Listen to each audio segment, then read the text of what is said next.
Hello and welcome to the first episode of the series Money Matters with Sid and Gautam Misra. My name is Sid Misra and this is Gautam Misra.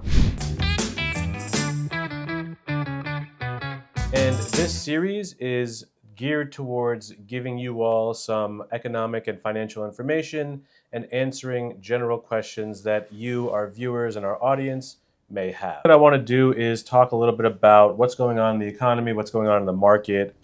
It's really interesting. Markets are up, the S&P is up, the Dow is up, and yet there's a lot of talk about there being a recession right now.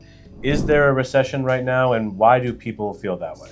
So, most money managers, almost all of them, are talking about a soft landing. What means is that very low chance of a recession. There's always a possibility, but the way the economy is humming along and the fact that the GDP keeps growing, they think the chances of a recession are very low, and the economy will recover from the 2022 inflationary spiral to be able to get back to normal. Okay, so we're not in a recession. Most of the experts that you've listened to, the J.P. Morgans of the world, the BlackRocks of the world, have all said that we don't expect a recession anytime soon. That's what they're saying, considering the way the economy seems to be doing well, adding jobs all the time, and the unemployment rate is still around 4%. The unemployment rate went up last report, basically because more people have now started looking for jobs because they think jobs are available. So when more people start looking for jobs, then potentially the unemployment rate can go up. So a little bit about what's going on in the economy, a little bit about what's going on in the markets. I wanted to shift the gears of this episode into talking about wealth. We're going to be talking about a lot of different topics, but the first one I wanted to talk about is wealth, because we're all chasing that. We're all trying to build wealth. We're all trying to become wealthy in a sense of having control over things in our lives. And so the first question I want to ask you is, what does wealth mean to you? Wealth means, to me, it's basically peace of mind of having financial independence, and the fact that I don't have to worry about choosing to spend something here or spend something there, or take care of things that come up. To me, that is there. And also at the stage of life that I'm in, if I can have enough assets that when I choose to retire, I don't have to worry about inflation coming in later, about meeting expenses, things like that. That's what wealth means to me. It also, to other people, I would think it depends a lot about where they are in their life. If they're in the younger ages, wealth, everybody seems to be able to look at a certain number, but they don't realize that that number has to mean something to them, that the number has to be able to take care of their living expenses, their savings needs that they have to save for the future, if they have kids, to pay for their college or save for their college, all those kind of things. So wealth is different things for different people at different stages in life. For me, it's a very personal thing. I'd like to be able to retire comfortably when I decide to do so, and also not worry about expenses, and also be able to leave some for you and your sister when we pass on. And hopefully take us on more trips and travel as well. Well, that can happen too. Yeah, Yes. that's some good wealth there. I love the explanation about, it is personal to you. It does change with different stages of your life. And what I really, really enjoyed about what you were saying was, we get caught up in a number. Do I need X amount of money to feel wealthy or to retire? At the end of the day, that's an abstract number. What matters is what you're doing with that, right? Being able to live your life, help the people that you want to help, and do the things that you want to do. It's very interesting. I remember having conversations 10, 15 years ago in a group of friends. Each one said, if I have this much money, I'll be retired. If I have that much money, everybody had different numbers. Talk to them 10 years later, no, they haven't retired, and their numbers change. So the funny thing is, obviously in their mind, the number was a number when they were at a younger stage in life. When they reach a more mature stage, they realize that that was just a number, and they think they need more. Now sometimes I wonder, what do they need more for? What are they going to do with it? Whether what you can spend with it, what you can sort of do something for other people, whether you are charitably inclined. But a lot depends upon what your lifestyle is. And that's what wealth can mean to people, as to where they want to be able to stop accumulating wealth and start using it. So to that point, I think it's important, right? And you tell your clients it's important to have an idea of what you want to do with that money, because you can accumulate. The numbers can grow, right? But if you're sacrificing everything in your life to just make the numbers grow, you're missing out on the point. And the other part is your personal spending habits. If you have come up through a very difficult period in your life, you may not be able to spend even though you have the resources to do so. There are others who have no concern about the future, and they're spending the future money today, and then they'll end up in a hole later on, and they'll have to make major investment or lifestyle changes. So that's a very interesting thing about personal lifestyle choices, and also what the wealth can help them do with what they need to do. Interesting. And you've kind of given the examples on either end of the extreme, where you have people who are spending tomorrow's money, and then you have people who are not spending anything today, only thinking about tomorrow, right? We want to find our own balance in between. Yeah, there's a joke out there, right? People who don't spend their own wealth and very conservative about it make very good ancestors.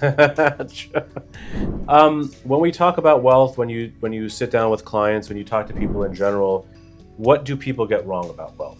Basically, they don't understand what that wealth means to them. I have a client of mine who's done extremely well. They retired when they wanted to through financial planning. For some reason, one of the spouses is not comfortable spending, even though they've got so much money. I've shown them that they will not be able to use half of it during their lifetime. But it's a question of being extremely careful of accumulating money and then not being able to use it to their advantage.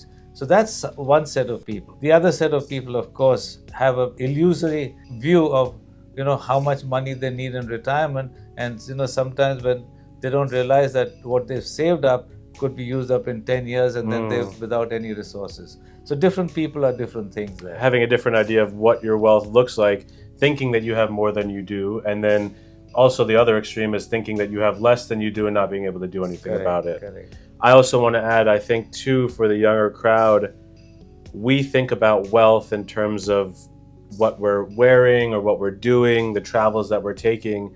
In reality, it's the ability to choose to do what we want to in life, to go out and do the activities, to spend on the things that we want to take the time off. That's real wealth. And you'll understand, as you go through life, it's not about the cars and the clothes and the money. That stuff is fun, but it's not real wealth. The real wealth is being able to use your time how you want to.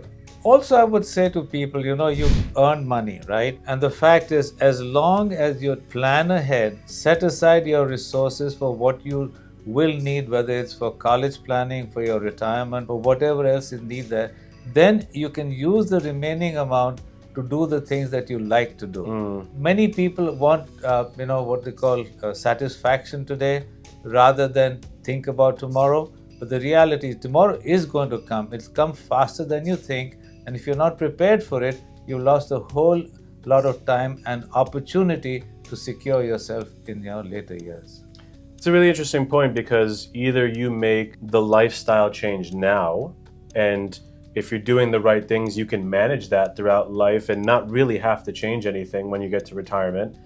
Or you don't manage that lifestyle now, and then when it comes to retirement, you're going to be forced to make a big change. Absolutely. And there are some people who've had to move from where they normally live, where their families are, to some very remote corner where the costs are very low, because they haven't done a good job of saving for their own retirement. Or they're having forced to work.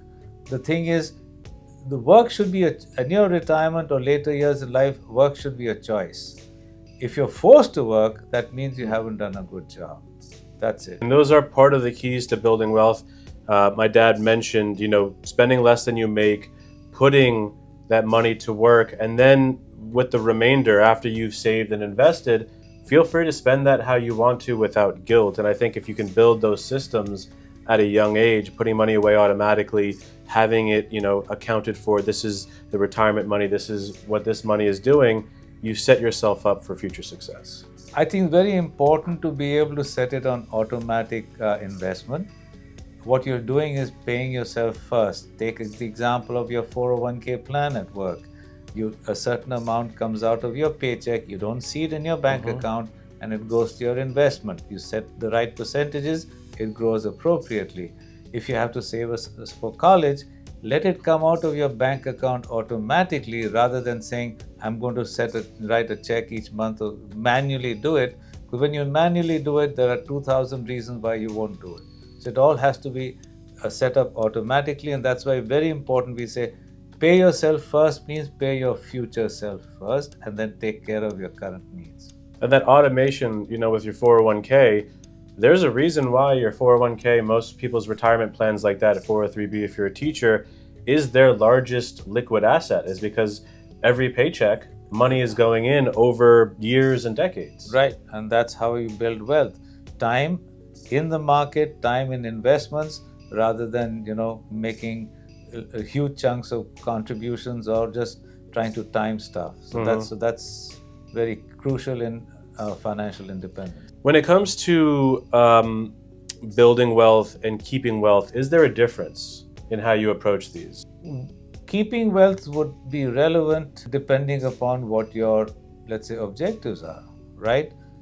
If you accumulated wealth and get ready to retire, do you want to just have the same level of wealth when you pass on? That means you've underused your resources and not been able to do the things that you plan to do, or you want to spend. And that's what I'm saying. It's important to be able to say, okay, I have this wealth, I want to use most of it for my own use, and if there's leftover or planned leftover, you can pass it on to the next generation. Or there are ways to do it too. I mean, you can buy a good life insurance policy. If you want to spend all the money, buy a good life insurance policy that can go tax-free to whoever your beneficiaries are. Okay. You touched on this before. There are some clients that you work with who, throughout their history, the money history that they have with their families and their working history, they have, been really good about sacrificing and not spending and putting money away.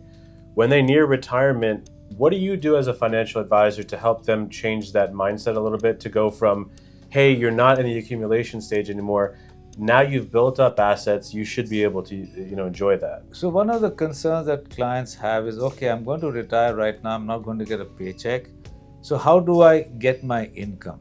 So it's very simple to set up based on whatever assets they've built up, the kinds of assets, whether they're investments or annuities.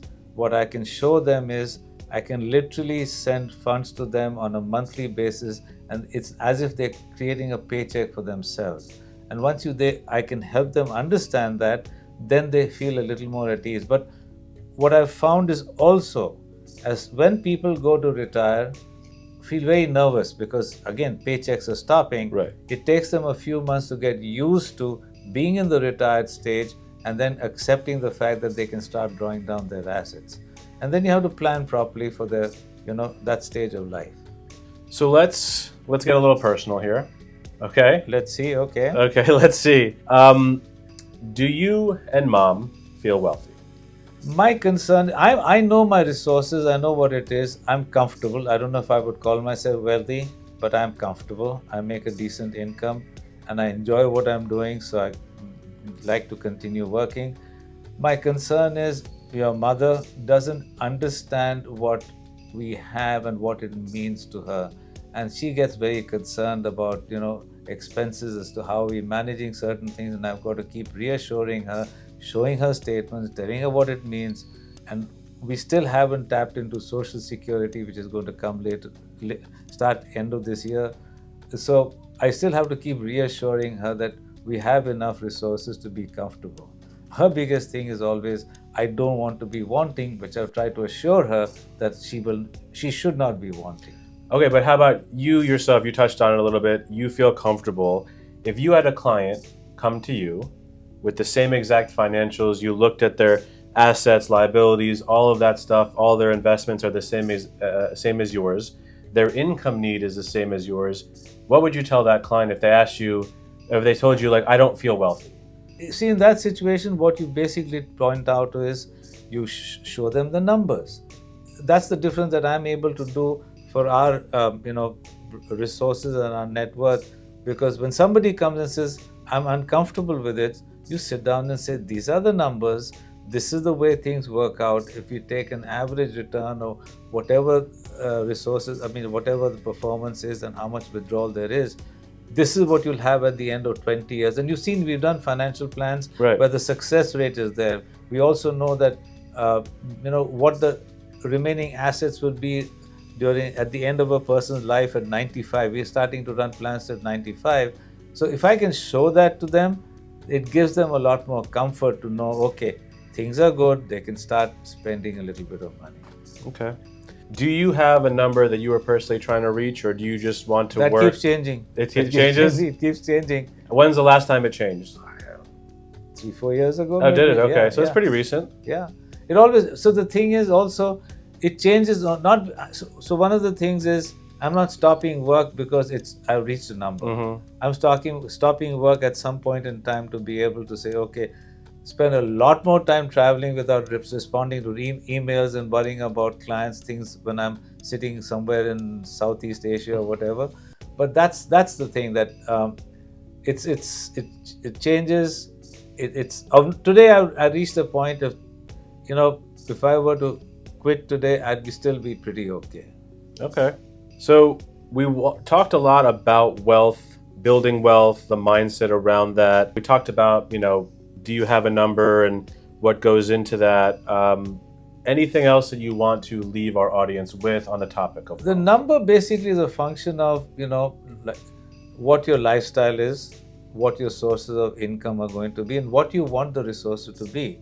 Some people want to leave a large estate for their beneficiaries. Some people want to spend every last dollar that they have on the last day that they're living. So it's different for each person. And that's the thing, go through the process of running your numbers and seeing what kind of margin of error you have, how much leeway you have, and what kind of peaceful, whether that financial plan will provide you peace of mind to know that things are right and you'll be able to live comfortably. And I think to that point, a little bit expanded on that is get clear on what you want your life to look like. Get clear on what's important to you, and then you can start working backwards to figure out, this is what I need, this is what I want to be doing. Okay. And stay healthy, stay active, and stay healthy. Stay active and stay healthy. You can enjoy your life, basically. Absolutely. Well, that's the first episode of Money Matters with Sid and Gautam Misra. I hope you enjoyed it. Anything else to add? Thank you very much. Hopefully, if people take this seriously, time is your biggest advantage. Plan, and make sure that you take all the right steps. Absolutely. Thank you. Thank you.